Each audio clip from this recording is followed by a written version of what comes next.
Thanks for joining us for CBN News Today. I'm Ephraim Graham. And I'm Charlene Israel. A shocking rise in global persecution of Christians. A new report finds the number of Christians murdered for their faith nearly doubled last year and ranks the countries where persecution is the worst. Here's George Thomas. At number 1 is North Korea, which remains the most dangerous place for Christians in the world. Dr. David Curry is with Open Doors, a group that has served the persecuted church for decades. There's massive persecution and inhumanity for anybody who dares to call themselves a follower of Jesus. Open Doors puts out a watch list every January of the 50 worst offenders of religious freedom. North Korea has been at the top of that list for 12 years in a row. The CIA estimates that some 24 million people live in the communist country. The best guess is about 2%, or 480,000, are Christians. They have, we believe, 50,000 Christians in concentration camps in the country of North Korea today, at a minimum. And while communist North Korea is the worst, 9 of the top 10 offenders, Somalia, Syria, Iraq, Afghanistan, Saudi Arabia, the Maldives, Pakistan, Iran, and Yemen, have all large Islamic majorities. In 36 of the top 50 countries on our world watch list, Islamic extremism is the main driver of persecution. It's very dangerous to be a Christian in a country where Islamic extremism is prevalent. Conflicts raging across the Middle East, especially in places like Syria, are only making life more challenging for believers. Dr. Curry says there's a correlation between so-called failed states like Syria and levels of Christian persecution. It's not just the fact that some governments are corrupt and are oppressive to Christianity, but in many of these countries they have failed states where their government is not strong enough or chooses not to defend soft targets of churches and Christian developments where Christians might gather. Meanwhile, Open Doors says those murdered for their faith has almost doubled in the last year. The majority of Christians were killed in Syria.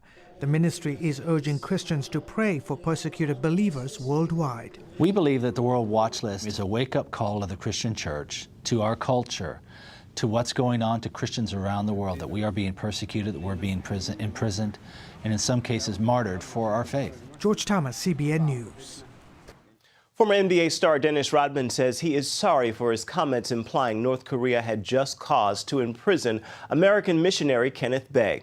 Kenneth Bae is a Christian tour guide serving a 15-year sentence for allegedly trying to overthrow the government. U.S. officials say those charges are bogus. Rodman said he'd been drinking and under a lot of stress when he made the comments in a CNN interview. He was in North Korea with a team of former NBA players to play an exhibition match in honor of dictator Kim Jong-un's birthday. He also sang happy birthday to the tyrant, who he calls his good friend. A traffic jam in New Jersey could become a major political liability for Governor Christie. Today, he's fighting off accusations that he was behind the backup. It's being called an act of political payback. Back in September, 2 of the 3 lanes connecting Fort Lee, New Jersey, to the heavily traveled George Washington Bridge were closed. The bridge is a major link from New Jersey to New York City, and the lane closures resulted in 4 days of traffic chaos. I think it's outrageous. The cause of the traffic jam remained a mystery until Wednesday, when emails and text messages were released suggesting a top aide to New Jersey Governor Christie was responsible, engineering the whole thing as an act of political retribution against Fort Lee's mayor, who refused to endorse Christie's re-election bid. Who in their right mind would close down access to the busiest bridge in the world to send me a message? After an email from Christie's deputy chief of staff to a top Christie appointee on the Port Authority, traffic came to a halt. It wasn't just commuters who suffered. Emergency vehicles were delayed from responding to 4 different calls, including one involving an unconscious 91-year-old woman who later died. Governor Christie is known for his angry outbursts, but says he was unaware of the plot and is, quote, outraged and deeply saddened. Democrats say the potential presidential candidate for 2016 is a bully. In a statement, the chairwoman of the Democratic National Committee said, "The messages indicate what we've come to expect from Governor Christie. When people oppose him, he exacts retribution. When people question him, he belittles and snidely jokes. And when anyone dares to look into his administration, he bullies and attacks." Christie vowed that those involved in the traffic scandal would be held responsible for their actions. So far, no one has lost their job. Political analysts say that while the controversy will hurt Christie in the short term, it will likely be forgotten by the 2016 presidential election season. President Obama is set to announce ways to help poor neighborhoods through 5 new promise zones. The project is part of the president's effort to address income inequality. He says that under the proposed zones, the federal government will partner with local governments and businesses to provide tax incentives and grants to help combat poverty. Selected communities will be eligible for assistance designed to create jobs and improve education, housing, and public safety. The first promise zones will be located in San Antonio, Philadelphia, Los Angeles, southeastern Kentucky, and the Choctaw Nation of Oklahoma. Utah will not recognize the nearly 1,000 gay marriages performed in the state. On Wednesday, the governor instructed state agencies to freeze all actions regarding same-sex marriages until a federal appeals court rules. This move comes after Monday's Supreme Court decision to halt gay weddings until the state's appeal is heard. Last month, a federal judge ruled Utah's voter-approved ban on same-sex marriage was unconstitutional. The Supreme Court is taking up a free speech case that could make it harder on protesters trying to stop abortions. A Massachusetts law forces pro-life protesters to stand at least 35 feet away from abortion clinics. As Paul Strand tells us, the High Court will weigh in on whether that's constitutional. If you try to change a woman's mind about an abortion and cross this line outside a clinic in Massachusetts, you could end up in jail. 7 years ago, the state declared 35-foot bubble zones to keep protesters away from those entering abortion clinics. Now the U.S. Supreme Court will take up whether those zones violate the free speech of Americans who want to talk about abortion, especially with the women who may be going to abort their babies. It takes away the person-to-person aspect of it and puts you at a distance. Ray Neary believes pro-life advocates like himself have saved hundreds of babies by getting close enough to the mothers to talk and reason with them. The bubble zone takes that away. You have to yell at them as though you're in opposition to them, and you're not. You're trying to save that child that's in that womb. So right here is literally the front line in the battle for American rights, because any pro-life American on this side of that line can say anything they want. But if they step over this line, now it's illegal speech. We pray that this freedom may be one. Reverend Paul Schenck fought a similar case all the way to the Supreme Court. Imagine calling out to someone from 35 feet away in public space, no less. It's impossible to carry on the kind of quiet conversation that a situation that is this dire requires. Jeff and Tricia Bradford were 5 months away from getting married when they found out they were pregnant, which they thought would be humiliating to acknowledge at their wedding. We had believed all the lies. There was just a blob of tissue. And so we went to the wedding really not wanting just to embarrass our family.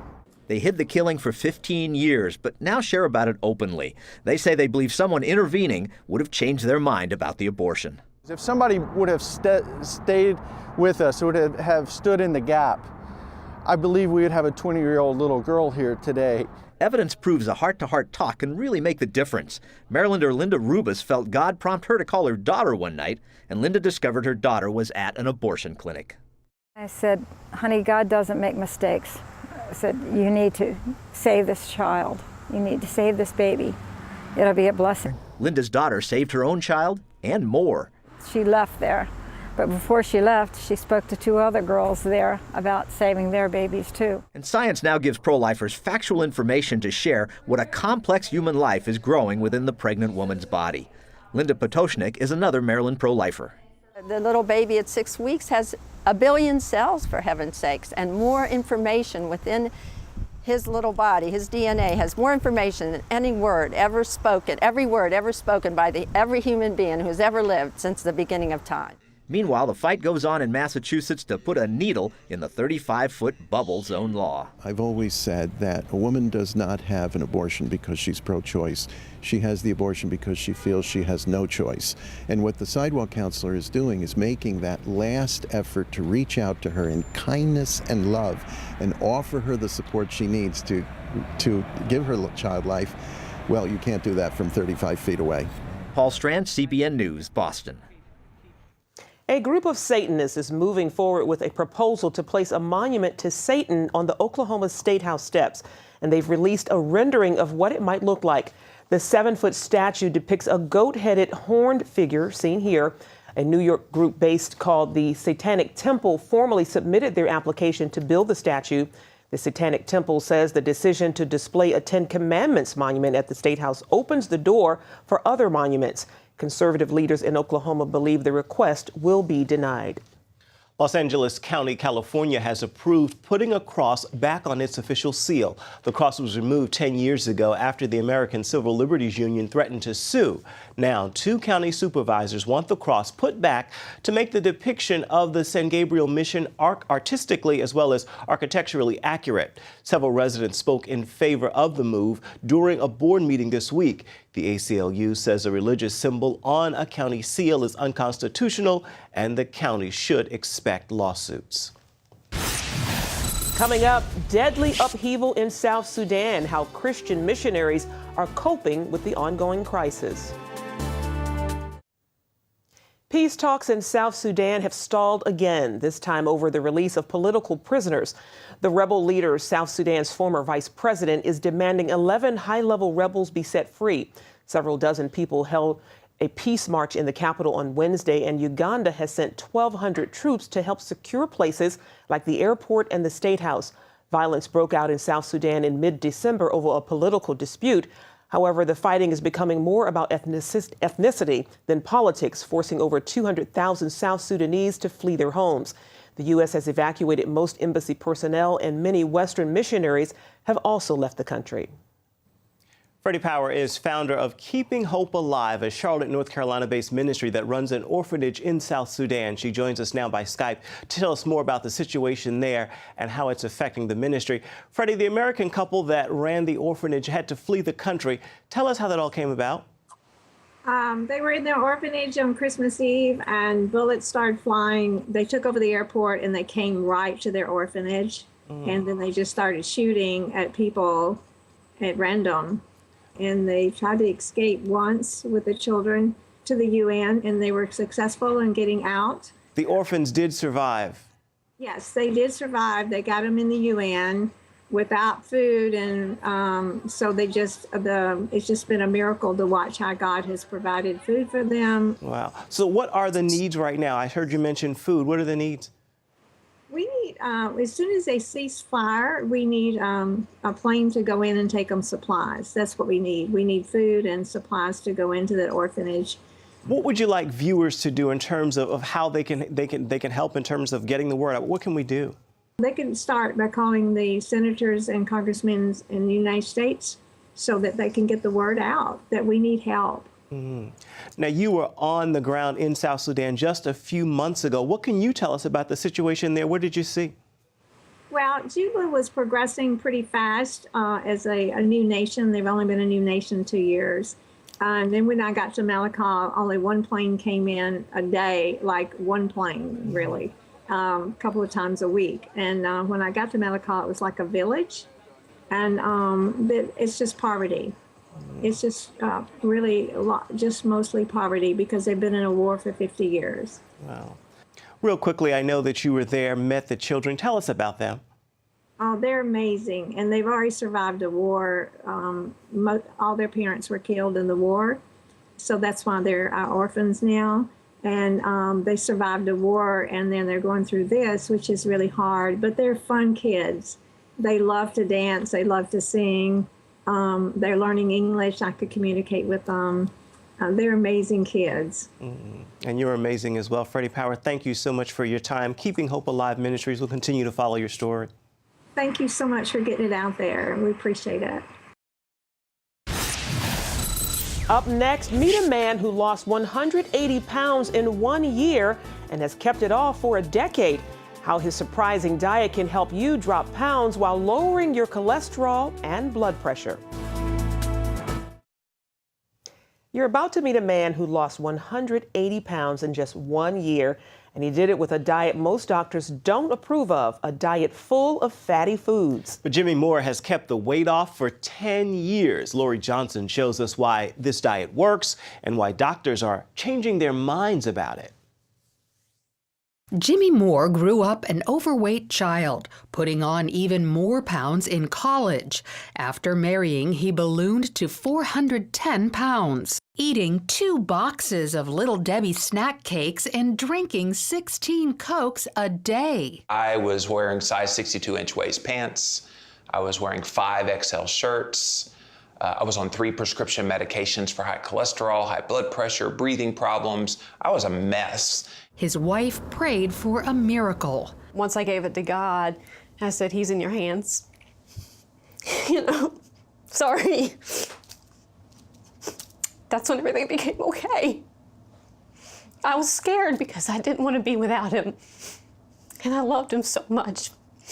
Jimmy says God led him to give up carbohydrates, the sweet, starchy foods, and the pounds melted away. And the big thing, came off of cholesterol-lowering medication, came off of blood pressure medication, came off of the breathing medication, all within like 6 or 8 months. Jimmy is not alone. Dr. Eric Westman, a nationally renowned obesity expert, heads up the Duke Lifestyle Medicine Clinic. When his patients follow Jimmy's diet, they lose weight and don't need their medicine anymore.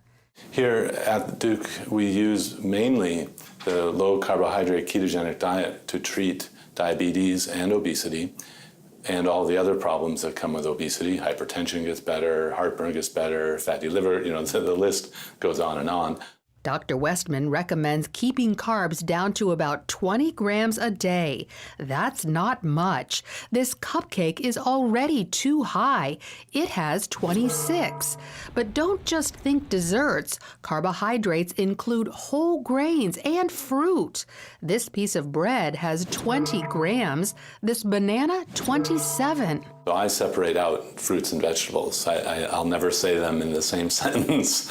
So fruits basically are high in sugar. Vegetables have much less sugar. So we want people to have vegetables. Fruits are every now and then treat like candy or something that you wouldn't have every day.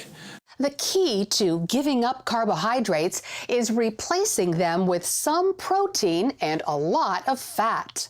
Yes, fat. That includes monounsaturated fat and also saturated fat. If there's one message I think I'm trying to put out there loud and clear, say it loud, say it proud. I love my butter. I love my coconut oil. I love all of these nourishing fats that are making me healthy, energetic, vibrant.